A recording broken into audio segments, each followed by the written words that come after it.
Thank you, Mr. Deputy Speaker. Firstly, I want to congratulate the Prime Minister for presenting the annual reports for the Prime Minister's and NEC for the years 2019, 2020, and 2021. And in the report, it enumerates the legislation that were passed on the floor of this Parliament in those years, 2019, 2020, and 2021. So it just shows the fulfillment of this Parliament, the legislature's role, and our role as members of Parliament, as legislators or lawmakers. But the comment I want to make is information to be useful, it must be current.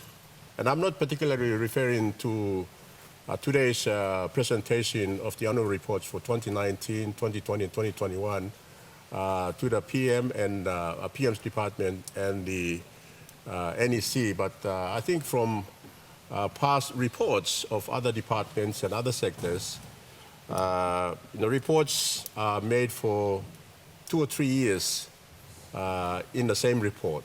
And if the information is going to be useful to the users, then it's got to be current. So what I'm trying to say here is, if the reports were presented or year by year, if not, then probably every 2 years.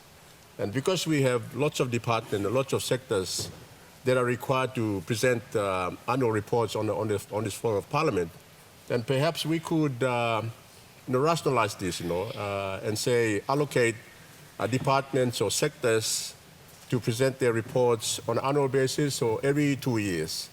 So not every department is required to present their reports every year.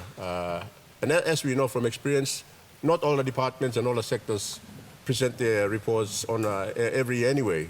So that's the main comment I wanted to make in relation to the report in a general sense.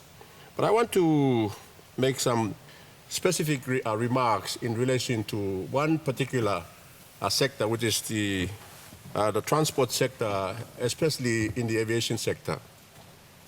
It's pleasing to see in the report that the Civil Aviation Regulation 2020 was endorsed by Cabinet in 2020, and that was the proposal or the submission for the drafting instructions for this civil aviation regulations to be written. And I think they're still in process, because currently we have the Civil Aviation Act, and in the Act there is no specific provision for penalties. And in this instance, the regulation prescribes penalties that will be applied to aviation document holders.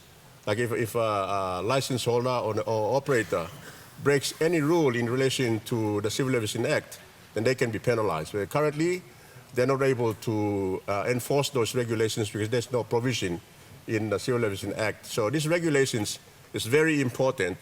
Once they are in hand, they are passed, and then that gives the Civil Aviation Safety Authority to enforce those provisions in the Civil Aviation Regulation.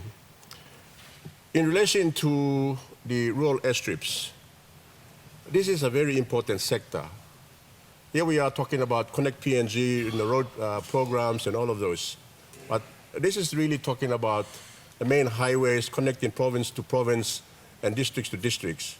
But the majority of our people, they live in the rural areas, in the rural communities, where there's no road link. So this rural airstrip program is very, very important.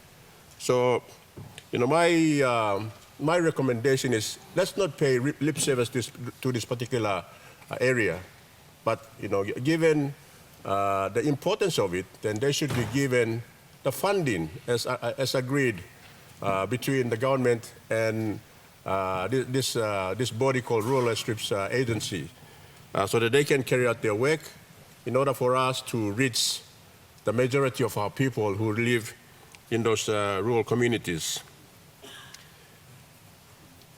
In relation to the major airports like Najab and Tokua, I think the report should also include KVN as well, because that was also launched in 2020, KVN Airport.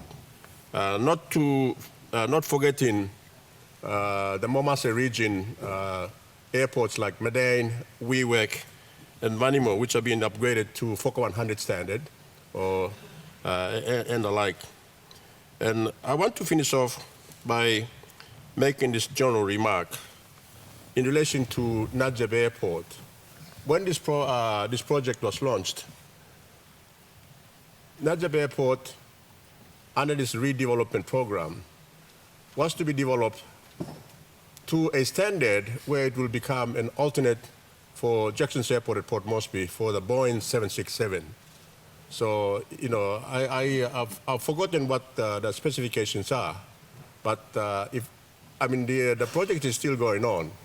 Then if it is going to be an alternate for a Port Moresby Jackson's Airport for the Boeing 767 or similar aircraft, then it should be built at least to a minimum standard or distance of 2.5 kilometers and a width of 45 meters, because that is the standard for what they call Category D aircraft of Boeing 767 or similar sized aircraft.